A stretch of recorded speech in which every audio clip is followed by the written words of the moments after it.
La botella de cava que vamos a degustar en este momento es el Brut Nature de Oriol Rosell. El Brut Nature es el cava más clásico que tenemos en la bodega, es un cava de reserva, con lo cual son aproximadamente unos 2 años de crianza. Observamos está hecho, perdonad, de las variedades Macao Cherry Parellada, que son las 3 variedades autóctonas del Penedés.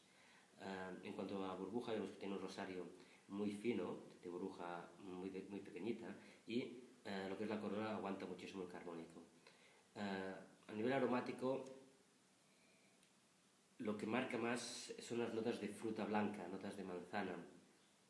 Aparte de eso, también combina con las notas de crianza, es decir, la parte más de pastelería, de brioche. Esta combinación entre fruta que cada vez que vamos oliendo se va madurando un poquito más, y las notas de brioche confieren un muy buen equilibrio aromático.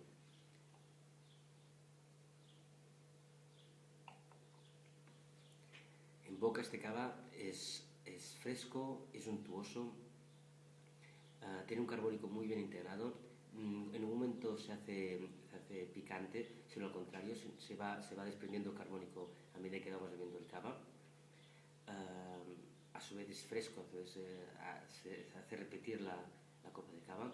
El final de boca es largo, es persistente y recuerdo otra vez estas notas de fruta que veíamos en nariz.